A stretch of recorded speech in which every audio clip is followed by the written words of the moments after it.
साथियों, आप सभी को अति विशिष्ट दिवस योगा दिवस की हार्दिक शुभकामनाएं। सभी सहयोगियों को प्रणाम, नमस्ते और यथा योग्य अभिवादन। मैं सुनीता अपने चैनल एस्ट्रो सुनंदा पर आपका स्वागत करने के लिए आती हूँ।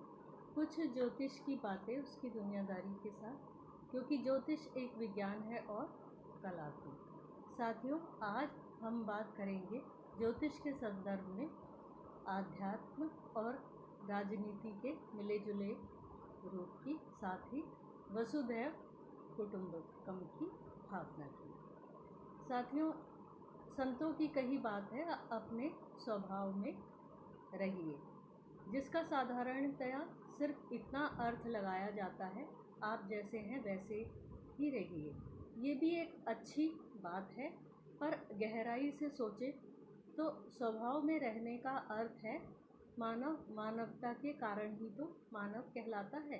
यानी हमारा मूल स्वभाव इंसानियत है और उसमें रहना।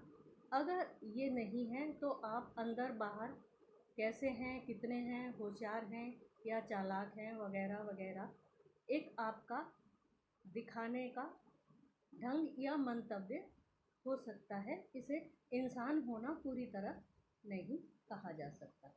चार लोग या चार के बीच जब कोई बात कही जाती है तो उसका अर्थ सब अपनी बुद्धि के अनुसार लगाते हैं।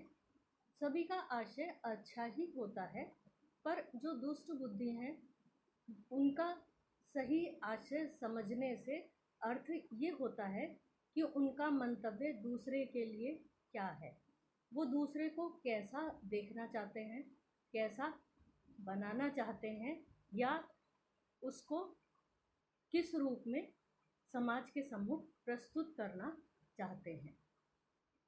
इसको थोड़ा और गहराई से समझते हैं। चंद्रमा यही तो है, यानी मंतव्य, मन की इच्छा लेकिन स्वार्थ परक। दुनिया जिन्हें इस्तेमाल करना चाहती है उन्हें प्रवोक करना सिखाती है, और जिन्हें सब्र करना सिखाना चाहती है उन्हें हमेशा सब्र में बने रहने की शिक्षा देती है। चालाक लोग इन दोनों ही स्थितियों का अपने स्वार्थ के लिए उपयोग करते हैं। आप अपने आसपास ध्यान दीजिए, कुछ लोग हर समय आपके धैर्य की तारीफ क्यों करते रहते हैं, या कुछ लोग हर समय ये क्यों सिखाने की कोशिश करते हैं चीज़ें छीनने से मिलती हैं। जिन्हें ये छीनना सिखाते हैं उन्हीं के साथ रहते हैं। उन्हें अपनी ताकत बनाकर सब्र में रहने वालों को खत्म करने की योजनाएं इनके पास भरपूर होती है। इन्हें बीच का सही रास्ता क्यों नहीं पता होता, इंसानियत का एक सटीक संतुलित रास्ता, जहां दोनों किनारे अलग अलग होते हुए भी दूर दूर तक साथ जाते हैं। इस धरती पर इंसानियत की भावना के साथ जो भी धरती पर आए हैं उन्होंने निस्वार्थ भावना से सारी दुनिया के लिए अच्छा ही अच्छा किया। अपनी सही सोच के चलते श्री श्री रविशंकर जी, आचार्य बाल कृष्ण जी का नाम दुनिया के अति प्रभावशाली लोगों में लिया जाता है। गुरु अवधेशानंद जी, जूनागढ़ अखाड़े के पीठाधीश्वर, जिनकी सोच और सामंजस्य से महाकुंभ की धारा अनवरत बहती है। सामंजस्य सोच की ही पहचान है। उसी में एक बड़ा नाम है मोहन भागवत जी। तमाम क्षेत्रों में आप हिंदुस्तान की धरती पर ऐसे नामों को खोज सकते हैं। अब बात करते हैं इस संदर्भ में कुंडली में नक्षत्र और चंद्रमा का उससे क्या संबंध बनता है। नक्षत्र की 3 कैटेगरी हैं, राजस, तामस और सात्विक। ज्योतिष शास्त्र को ऋषियों ने नक्षत्रों के माध्यम से ही समझना आरंभ किया था। लग्न के नक्षत्र और चंद्रमा के नक्षत्र का कुंडली में बहुत अधिक महत्व है। लग्न स्वभाव, शरीर और व्यक्तित्व है, चंद्रमा मन है।